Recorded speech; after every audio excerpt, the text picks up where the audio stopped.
Hello बच्चों, welcome to online digital classes of Vision Point for NIS students.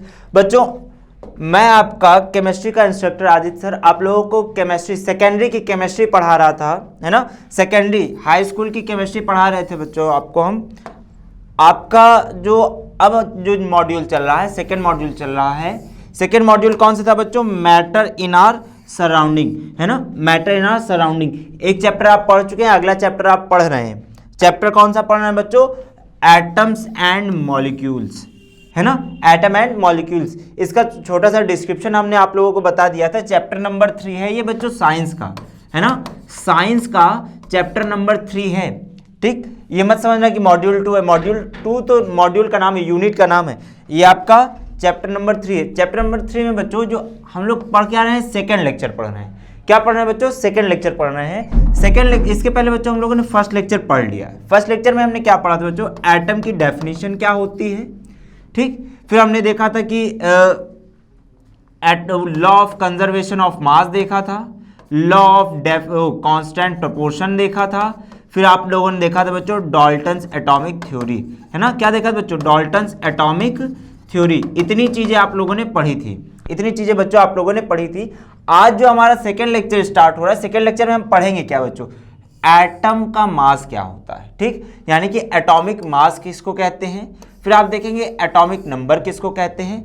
फिर आप देखेंगे एटॉमिक मास नंबर किसको कहते हैं। फिर आप देखेंगे बच्चों आइसोटोप क्या होता है और एवरेज एटॉमिक मास क्या होता है। तो पूरा खेल आज आपका एटॉमिक मास और एटॉमिक नंबर इस पर बेस्ड है, ठीक। चलो इसको स्टार्ट करते हैं आज का सेशन। सबसे पहले डेफिनेशन आती है बच्चों एटॉमिक मास की। देखो एटॉमिक मास क्या होता है, दो तरह से आप पढ़ते हैं, कंफ्यूज नहीं होना। पहला आप पढ़ते हैं एटॉमिक मास नंबर, दूसरा आप पढ़ते हैं एटॉमिक मास। तो जो एटॉमिक मास होता है वो कंपैरिजन होता है। कंपैरिजन किससे होता है बच्चों?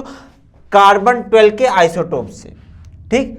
हमने कहा कि mass of an atom is obtain by comparing 1/12 mass of carbon 12 isotope. Carbon 12 बच्चों एक आइसोटोप होता है, कार्बन का एक आइसोटोप होता है। सीधा सीधा मानो कि कार्बन एक ऐसा कार्बन जिसका एटॉमिक मास आप 12 ले लेते हैं, ठीक। इस कार्बन 12 के 1/12 मास से, ठीक, मैंने कहा 1/12 मास से, 1/12 कितना आ जाएगा बच्चों? 1। 12 को 12 से डिवाइड कर दिया, कितना है? 1।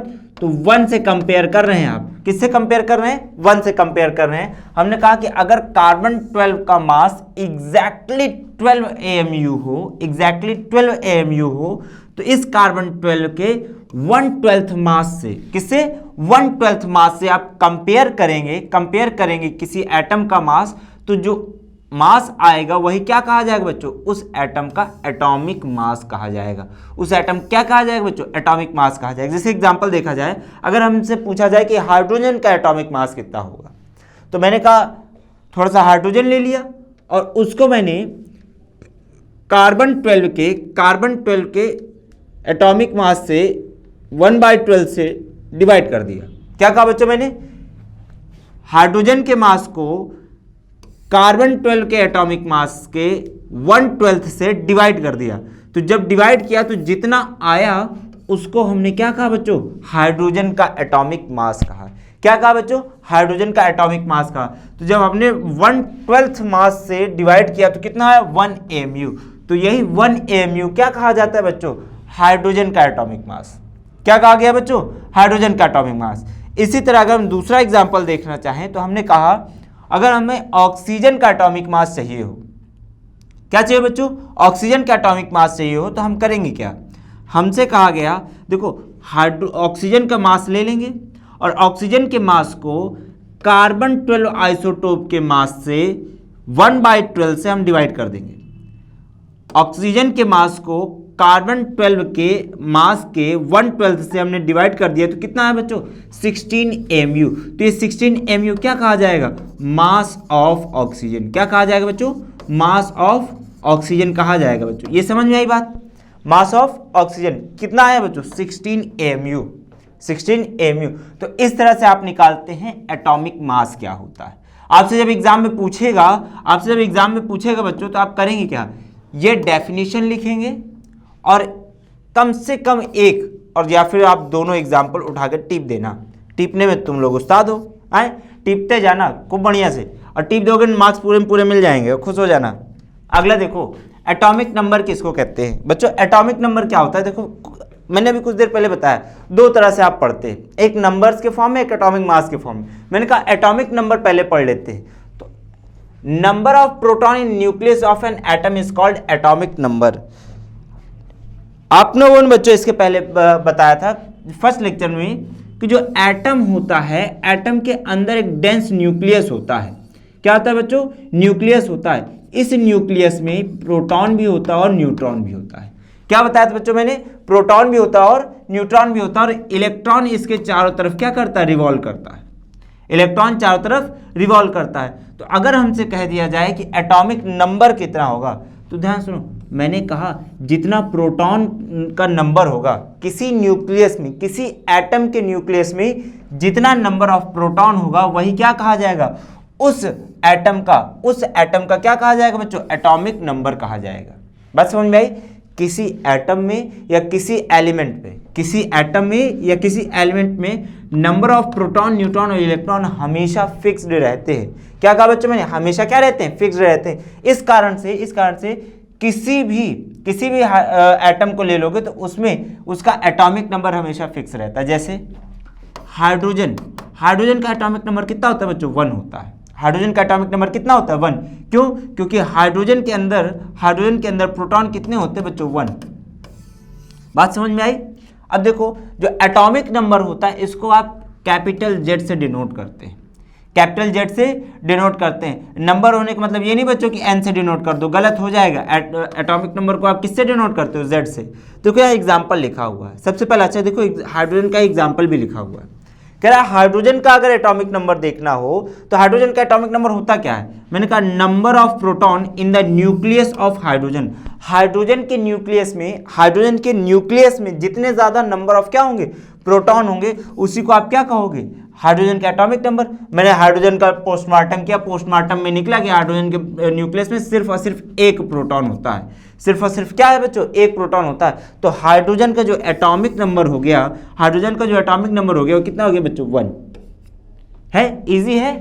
क्यों इजी है ना? देखो कोई जरा सा भी टफ नहीं, बहुत बेहद इजी है। अगर हमसे कह दिया जाए एटॉमिक नंबर ऑफ कार्बन, तो मैंने कहा कार्बन का पोस्टमार्टम किया जाए। कार्बन का पोस्टमार्टम करके हमें निकालना क्या है? नंबर ऑफ प्रोटॉन निकालना है। किसमें? उसके न्यूक्लियस में। तो हमने कहा कार्बन का पोस्टमार्टम किया, उसका जो है नंबर ऑफ प्रोटॉन निकाला। हमने कहा सर उसमें 6 आया।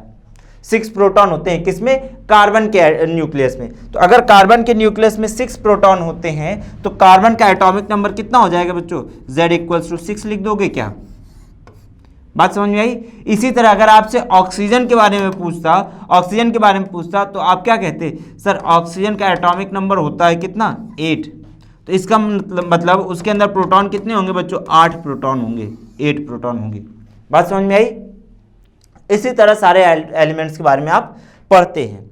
चलो आगे पढ़ते हैं। देखो एटॉमिक मास नंबर आ गया। इसके पहले आपने क्या पढ़ा था बच्चों? एटॉमिक मास पढ़ा था। एटॉमिक मास में आपने कैलकुलेट किया, और यहां पर आपने कहा सर एटॉमिक मास नंबर, इसको आप नंबर्स के फॉर्म में लिखते हैं। जैसे अगर हमसे कह दे total number of proton and neutron in nucleus is called mass number of that atom. जैसे कुछ देर पहले मैंने आपको बताया कि जो आपका एटम होता है उसमें होता है बच्चों एक न्यूक्लियस। क्या होता है? न्यूक्लियस में कुछ होते हैं प्रोटॉन और कुछ होते हैं बच्चों आपके न्यूट्रॉन। जो ग्रीन कलर से बनाया मैंने उसको मान लो कि वो न्यूट्रॉन है और बाकी है क्या? प्रोटॉन। तो अगर हमसे कहा जाए, यहां देखो मैंने कहा ये है प्रोटॉन और ये है आपका न्यूट्रॉन। तो दरअसल क्योंकि प्रोटॉन न्यूट्रॉन इन्हीं में मास ज़्यादा होता है, इनके कंपैरिजन में इलेक्ट्रॉन बेहद हल्का होता है, तो हम कहते हैं टोटल मास इसी में क्या होता है? भरा होता है। यानी न्यूक्लियस में ही मास होता है, बाकी ऑर्बिट्स खाली हम मान लेते हैं क्योंकि बेहद ज़्यादा वैकेंट स्पेस होता है। ठीक, तो अगर हमसे कहा जाए कि मास नंबर क्या होता है, तो आपने कहा सर प्रोटॉन और न्यूट्रॉन के नंबर्स को आप ऐड कर देंगे। किसको? नंबर्स को। जैसे 2 प्रोटॉन हो जाए 2 न्यूट्रॉन हो जाए तो मास कितना हो गया? 4, है ना।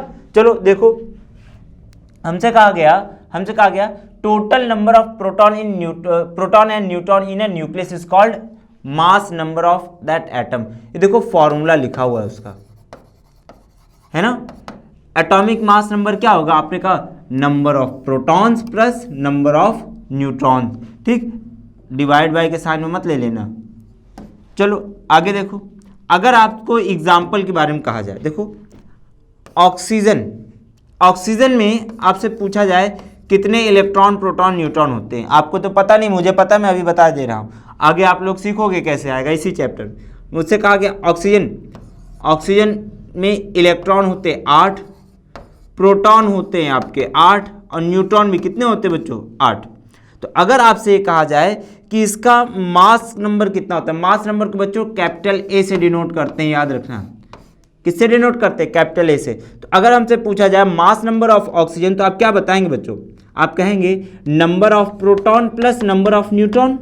आपने कहा सर 8a भी है 8a भी है, दोनों मिला के कितना है 16। तो आप अभी देखो, जब पिछले लेक्चर में आप लोगों को मैं बता रहा था, एक एग्जाम्पल दिखाया था किसका, law of conservation of mass, वहाँ मैंने कहा था ऑक्सीजन का मास कितना बताया था बच्चों, 16, कितना 16। देखो 16 आया है क्या, प्रोटॉन और न्यूट्रॉन के नंबर्स को आपने ऐड कर दिया, प्रोटॉन्स को और न्यूट्रॉन्स को आपने ऐड कर दिया, तो कितना आ गया 16। तो इस तरह से अगर बच्चों आपको किसी का मास नंबर मालूम हो और एटॉमिक नंबर मालूम हो, तो आप नंबर ऑफ न्यूट्रॉन्स आसानी से निकाल सकते हैं, है ना।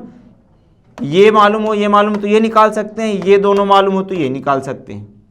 तो फॉर्मूले में रखो, सवाल लगाओ, आंसर पाओ। क्यों, महामंगलवार ऑफर है आपके लिए, सवाल लगाओ आंसर पाओ। चलो आगे, अगली बात आती है बच्चों, आइसोटोप किसको कहते हैं। देखो आइसोटोप क्या होता है, कुछ देर पहले मैंने बताया था, कब, जब डाल्टन ने कहा था। डाल्टन बहुत पुरानी बात है, कितने साल पुरानी, मैंने लास्ट लेक्चर में आपको बताया था 217 साल पुरानी, 217। सोचो तब से आज तक में साइंस कितनी ज़्यादा डेवलप हो चुकी है। तो उसी डेवलपमेंट के बाद एक नया कॉन्सेप्ट आया जिसको हमने कहा आइसोटोप। डाल्टन ने कहा था कि एक एलिमेंट का एक ही टाइप का एटम हो सकता है, जबकि नई थ्योरी कहती है कि एक एलिमेंट के एटम्स डिफरेंट भी हो सकते हैं। डिफरेंट कैसे कैसे होंगे, देखो, the atoms of an element that have same atomic number but different atomic mass are called isotope. मैंने कहा कि एटॉमिक नंबर सबका इक्वल हो जाए, एटॉमिक नंबर सबका इक्वल हो जाए, लेकिन एटॉमिक मास क्या हो, डिफरेंट हो जाए, A1 A2 अलग अलग हो जाए, जबकि Z1 Z2 इक्वल हो, ठीक। जैसे ये क्या होता था बच्चों, Z यानी कि एटॉमिक नंबर, आप कहते थे sir number of proton.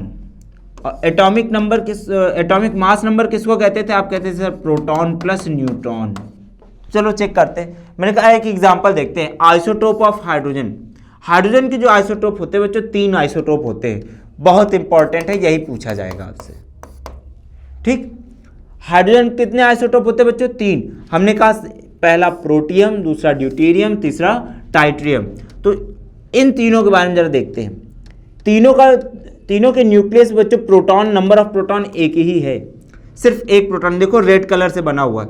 Proton कितना है बच्चों, 1, इसमें भी। तो मैंने कहा अगर इसका एटॉमिक नंबर Z1, इसको Z2 और इसको Z3 कह दूं, तो Z1, Z2 और Z3 तीनों इक्वल हैं क्या, एटॉमिक मास सबके, एटॉमिक नंबर सबके इक्वल हैं, एटॉमिक नंबर सबके इक्वल हैं, लेकिन एटॉमिक मास देखो, इसके लिए A1 कितना होगा, आपने कहा सर प्रोटॉन प्लस न्यूट्रॉन होना चाहिए, तो प्रोटॉन 1 है, न्यूट्रॉन है ही नहीं, तो A1 कितना आया 1, A2 देखो इस वाले के लिए, इसके लिए A1, इसके लिए A2 और इसके लिए बच्चों A3। एटॉमिक मास इसका कैलकुलेट करते हैं, मैंने कहा प्रोटॉन प्लस न्यूट्रॉन, आपने कहा सर प्रोटॉन भी 1 है, न्यूट्रॉन भी 1 है, टोटल आया 2। देखो एटॉमिक मास अलग अलग है, एटॉमिक नंबर एक ही है, same atomic number but different atomic मास, तो ये दोनों क्या हो गए बच्चों, आइसोटोप।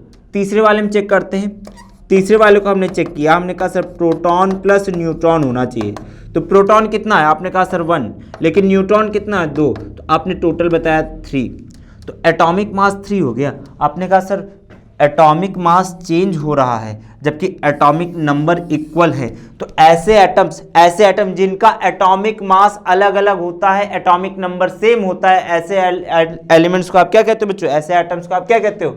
आइसोटोप कहते हो। कॉन्सेप्ट समझ में आया कि बच्चों? कॉन्सेप्ट समझ में आया? बोलो हाँ, जल्दी से लाइक शेयर कमेंट कर देना और कह देना सर बहुत बढ़िया समझ में आया। जिसको जिसको समझ में आया लड्डू बांट देना अपने घर पे। अगला देखो average atomic mass. Average atomic mass क्या होता है? मैंने कहा, यहाँ आपने कहा था, देखो एटॉमिक मास अलग अलग पॉसिबल है, तीनों का एटॉमिक मास अलग अलग पॉसिबल है। अगर एटॉमिक मास अलग अलग पॉसिबल और नेचर में आइसोटोप एग्जिस्ट करते हैं और हमको ये नहीं पता कि हमने कौन सा एलिमेंट उठा के यूज़ कर लिया, तो करेंगे क्या? हमने कहा सर हमने जो भी यूज़ किया है उसका हम एक काम करते हैं, एवरेज निकाल लेते हैं। उसका हम एवरेज निकाल लेते हैं। जो भी एवरेज आएगा वही हमारा क्या कहा जाएगा? वही हमारा क्या कहा जाएगा बच्चों? Average atomic mass. उसी को हम कंसीडर करेंगे मास नंबर के फॉर्म में। तो हमसे अगर कहा गया, देखो due to different atomic mass of same elements we take average atomic masses of the elements. ठीक, क्योंकि अलग अलग एटॉमिक मास एग्जिस्ट करता है एक ही एलिमेंट का, तो हम करते क्या? उनका एवरेज निकाल लेते हैं। एवरेज कैसे निकालोगे? मैंने कहा this is calculated on the basis of evidence, नहीं एब्यूडेंस। ये थोड़ा सा गड़बड़ हो गया। एब्यूडेंस मतलब एग्जिस्ट करना, ठीक, नेचर में कितना मिल रहा है, of isotope in nature. Abundance है, एब्यूडेंस, ठीक। तो हमसे कहा गया the abundance of two isotope of chlorine. Chlorine के बच्चों दो आइसोटोप होते हैं, एक को आप कहते हैं क्लोरीन 35, एक को आप कहते हैं क्लोरीन 37। तो दरअसल क्लोरीन 35 वाला, मान लो कि 1 2 3 4, मान लिया कि आपके नेचर में जो क्लोरीन है, नेचर में क्लोरीन है वो 35 और 37 दोनों है। आपने कहा सर 35 वाला 3 पार्ट्स में है और जो 37 वाला है बच्चों वो 1 पार्ट में है, ठीक। तो आपसे कहा गया एग्जिस्टेंस का अगर आपने ब्लॉक बनाया तो आपने कहा सर 3:1 आया क्या? 3:1 आया क्या बच्चों? तो ये जो 3:1 आया, तो आप कहेंगे जब एवरेज लेंगे तो भैया इसका मास का ज़्यादा रेशियो आएगा, इसका कम आएगा ना। तो उसीलिए हमने कहा कि हम मास के टर्म्स में इसको कैलकुलेट करेंगे। कैसे कैलकुलेट करेंगे ये देखो, इसको थोड़ा साफ कर देता हूं। मैंने कहा कितना कितना है, देखो 35 जो है मैंने अभी अभी बताया 3 रेशियो में है और जो 37 है वो 1 के रेशियो में है। यानी कि 35:37 करें कितना आया? 3:1। क्लोरीन 35 क्लोरीन 37, इसका जो नेचर में एब्यूडेंस है, नेचर में एग्जिस्टेंस है बच्चों, 3:1 आया। हमसे अगर कहा जाए average atomic mass, average atomic mass, तो एवरेज एटॉमिक मास क्या होता है बच्चों? देखो एवरेज एटॉमिक मास जो होता है वो होता है 35 × 3। हमने कहा 35 वाला क्या है? 3 टाइम्स है और जो 37 है वो 1 टाइम्स है। तो दोनों को मल्टीप्लाई करके ऐड कर दिया। फिर हमने कहा कि टोटल कितना है? आपने कहा सर 3 वो है 1 ये है, उन दोनों को ऐड कर दिया। तो 35 × 3 + 37 × 1/3 + 1 आपने जैसे किया, कितना आ गया बच्चों? कितना आ गया? 35.5 यूनिट। तो ये जो 35.5 आप लिख देते हैं, 35.5 लिख देते हैं। जब भी आपसे पूछा जाता है क्लोरीन का एटॉमिक मास, तो आप कहते हैं सर 35.5। तो आपको क्या प्रोटॉन जो है वो हाफ में तो एग्जिस्ट करेगा नहीं, न्यूट्रॉन हाफ में एग्जिस्ट करेगा नहीं। प्रोटॉन और न्यूट्रॉन एग्जैक्टली इंटीजर के फॉर्म में एग्जिस्ट करते 35 में या फिर 37 में, है ना, दोनों में अलग अलग। लेकिन जब आप उन दोनों का रेशियो निकाल लेते हैं तब वो रेशियो आपका डेसिमल में आता है, डेसिमल में आता है, वरना इंटीजर में आएगा। बात समझ में आई? बात समझ में आई बच्चों? चलो आज का लेक्चर हमारा इतना था। आज का लेक्चर बच्चों हमारा इतना ही था। अगले लेक्चर में थोड़ा सा इसके बारे में डिटेल में स्टडी करेंगे हम लोग, थोड़ा डिटेल में स्टडी करेंगे। अभी ये चैप्टर चलेगा, इतने में खत्म नहीं हो गया है, काफ़ी लंबा चैप्टर है। तो आप लोगों को जो भी चीज़ें ना समझ में आए बच्चों, इस नंबर पे आप हमसे कांटेक्ट कर सकते हैं। इस नंबर पे हमसे कांटेक्ट करके कोई भी क्वेरी आप हमसे शॉर्ट आउट कर सकते हैं। अगला लेक्चर इसी चैप्टर पर रहेगा, थोड़ा सा इसके बारे में हम आगे डिटेल में स्टडी करेंगे।